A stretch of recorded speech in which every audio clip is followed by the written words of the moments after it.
Hello everyone, welcome to Prakshi classes. My name is Sakshi Verma and today we are going to continue our topic on annuity जिसमें ये जो topic है ये हमारा basic mathematics of finance के under आता है and this will be our lesson number 5। अभी तक हमने एनुइटी के 4 तक लेसन्स कंप्लीट कर चुके हैं जिसमें हम अभी एनुइटी का कंसेप्ट समझ चुके हैं और एक ऑर्डिनरी एनुइटी के केस में कैसे हमें पता चलता है कि जब हम एक अमाउंट पर्टिकुलर डिपॉजिट करते रहते हैं तो eight the end of particular year या पर्टिकुलर मंथ या पर्टिकुलर क्वार्टर उसके बाद हमें कितना अमाउंट मिलेगा। तो ये हम बेसिकली एनुइटी के कंसेप्ट में कर रहे हैं। ठीक है, annuity concept is important for the BBA students, for BCom program student as well as BCom honors students। ठीक है, इस वीडियो को स्टार्ट करने से पहले मैं आप लोगों से यही रिक्वेस्ट करूंगी कि आप बाकी सारे वीडियोस के जो पार्ट्स हैं वो कंप्लीट करके नेक्स्ट पार्ट को देखा करें, क्योंकि लेसन नंबर 5 आपको तभी समझ आएगा जब आपको लेसन नंबर 4 और बाकी के जो उसके प्रीवियस पार्ट्स हैं वो समझ आएंगे, क्योंकि हर पार्ट जो है वो एक्सटेंडेड वर्जन में एक्सप्लेन किया गया है तो पिछले वाले पार्ट से कंटिन्यू कर रखा है। ठीक है, so it's a big request कि आप पिछले वीडियोस को भी देखें और आप मेरे YouTube चैनल प्राक्षी क्लासेस पे और बहुत सारी वीडियोस चली हुई हैं बहुत सारे टॉपिक से रिलेटेड, उन्हें भी ज़रूर देखें। ठीक है, and first of all it's a request कि आप लोग मेरे चैनल को सब्सक्राइब करें। जिन लोगों ने अभी तक सब्सक्राइब नहीं किया, subscribe to Prakshi classes. And video को देखने के बाद अगर आपको वीडियो अच्छा लगे तो प्लीज़ लाइक करिएगा एंड कमेंट करके मुझे ज़रूर बताइएगा। ठीक है, चलिए स्टार्ट करते हैं अपने इस लेसन के साथ। ओके, आज का जो हमारा एग्जाम्पल है वो क्या है, अ बैंक पे 6% इंटरेस्ट कंपाउंडेड क्वार्टरली। यहाँ पे हमारे पास इंटरेस्ट क्या है, 6% रेट है और वो कंपाउंड किया जाता है क्वार्टरली के बेसिस पे। और एक साल में कितने क्वार्टर्स होते हैं, 4 क्वार्टर्स होते हैं। व्हाट इक्वल डिपॉजिट्स, जहां पर भी वर्ड आ जाता है इक्वल डिपॉजिट्स उसका मतलब ये होता है annuity. What equal deposits to be made at end of each quarter.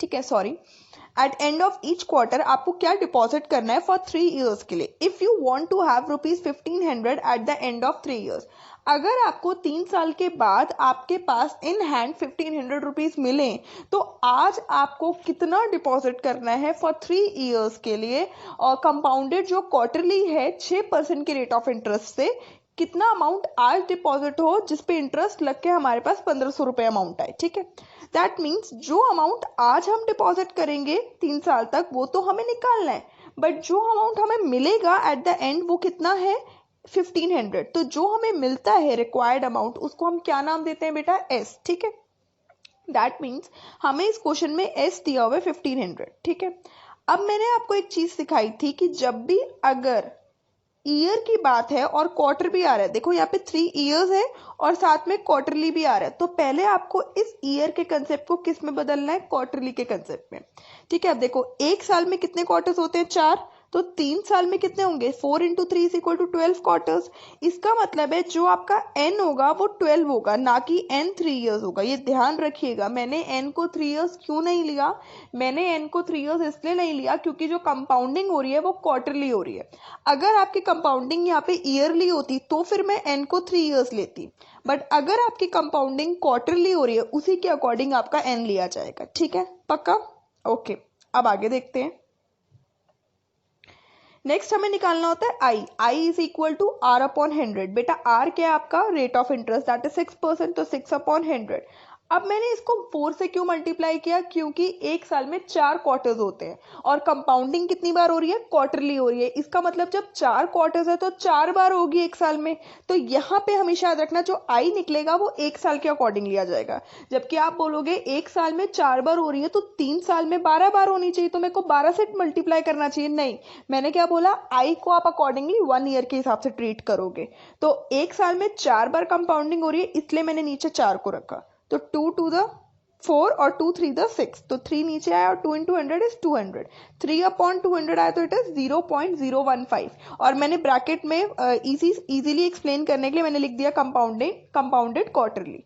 आप भी जब अपना पेपर करें या जब भी क्वेश्चन करें आपको जस्ट क्लैरिफाई करने के लिए आप लिख देना कि हमने इसको 4 से क्यों मल्टीप्लाई किया या कैसे निकाला कंपाउंडेड क्वार्टरली। यहां तक क्लियर? ओके, अब हमें क्या करना है, अब हमें फॉर्मूला लगाना है। फॉर्मूला क्या होता है बेटा, S is equal to R bracket 1 plus I का whole power n minus 1 upon की अपॉन में क्या लिखा है आई। ठीक है, देखो S मुझे गिवन है क्वेश्चन में 1500, R मुझे निकालना है कि मुझे कितना अमाउंट डिपॉजिट करना है, तो R को R ही रहने दिया, 1 1, I क्या है बेटा 0.015 और N क्या है जो अभी हमने निकाला 12, माइनस 1 अपॉन आई 0.015।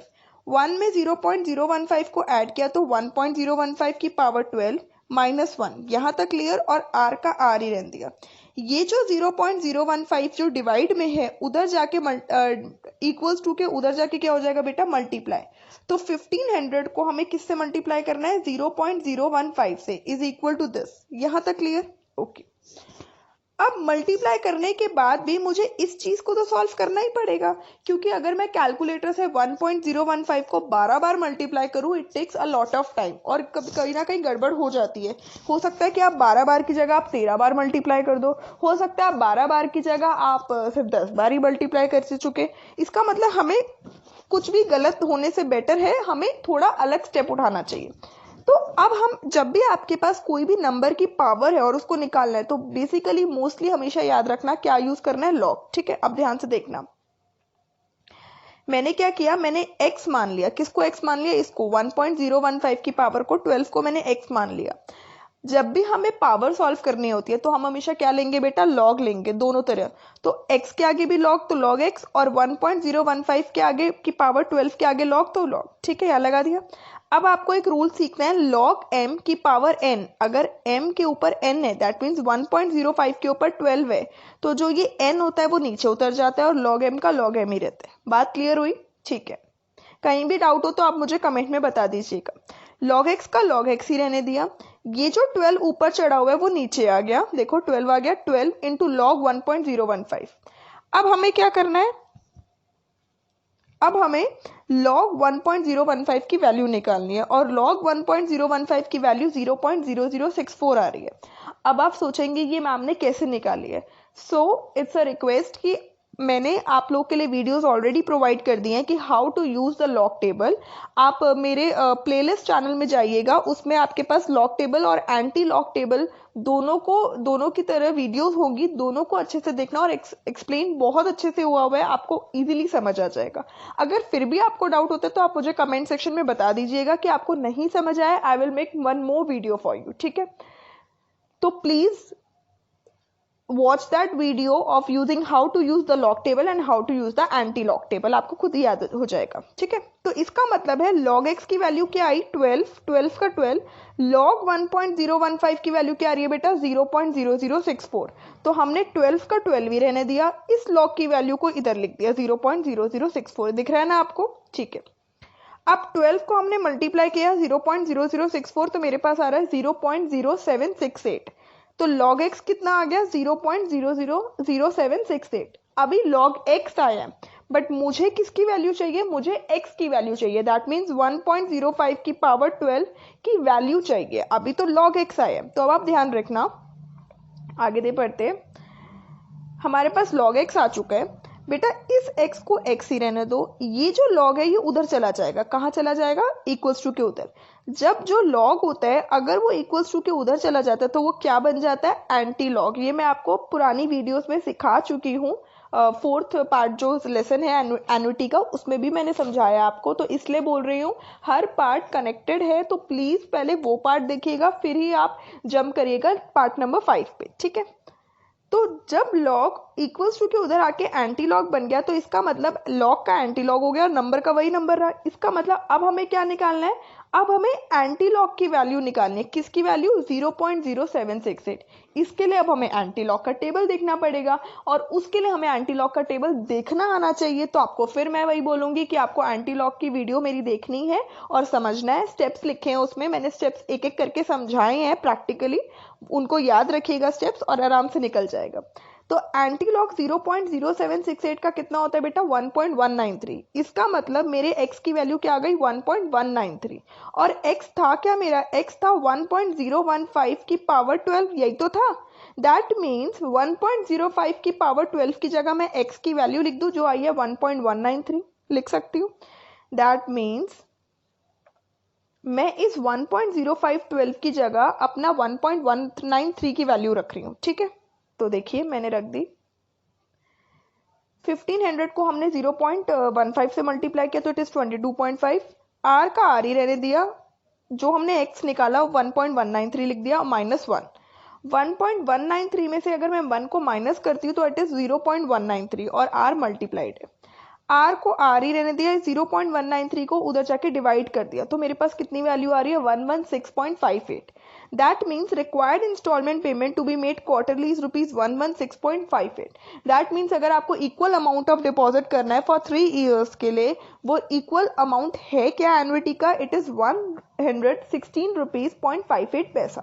बात क्लियर हुई, कंसेप्ट समझ आया है आपको? ओके सो अब मैं आपके लिए प्रैक्टिस क्वेश्चंस लेकर आई हूँ। ये हमारे जो प्रैक्टिस क्वेश्चंस हैं ये हमारे टॉपिक ऑर्डिनरी एनुइटी के ऊपर ही हैं, जो हमने टॉपिक कंप्लीट कर लिया है। इन प्रैक्टिस क्वेश्चंस को आपको खुद करना है और आपको मैच भी करने हैं अपने आंसर्स, क्योंकि आई नो आंसर्स के बिना आपको लगता है कि शायद आपका आंसर गलत हो या शायद आपका आंसर सही हो। तो बेटर क्लैरिटी के लिए मैंने आपके हर क्वेश्चन के साथ आंसर्स भी लिख दिए हैं। So please I request you कि आप लोग इस क्वेश्चंस को करें और जिससे आपका ऑर्डिनरी एनुइटी का कंसेप्ट बिल्कुल क्लियर हो जाएगा। इसके बाद अब हम नेक्स्ट एनुइटी का कंसेप्ट उठाएंगे, ठीक है। एनुइटी ड्यू का कंसेप्ट उठाएंगे अब हम, फिर हम उसके कंसेप्ट को समझेंगे और फिर उसके प्रैक्टिस क्वेश्चंस करेंगे। ऐसे ही धीरे धीरे हम स्टेप बाय स्टेप बढ़ेंगे। सो आई रिक्वेस्ट यू ऑल कि आप इस कंसेप्ट को क्लियरली अपना समझ लीजिए और इस कंसेप्ट के साथ थॉरो हो जाइए, जिससे आपको आगे वाले कंसेप्ट के लिए दिक्कत ना आए। अगर आपको फिर भी कुछ इन प्रैक्टिस क्वेश्चंस में या कंसेप्ट में कोई भी डाउट रहता है तो आप मुझे कमेंट सेक्शन में बता दीजिएगा और अपना डाउट बता दीजिएगा, मैं आपको रिप्लाई ज़रूर करूंगी, ठीक है। Okay so do all these practice questions, ठीक है।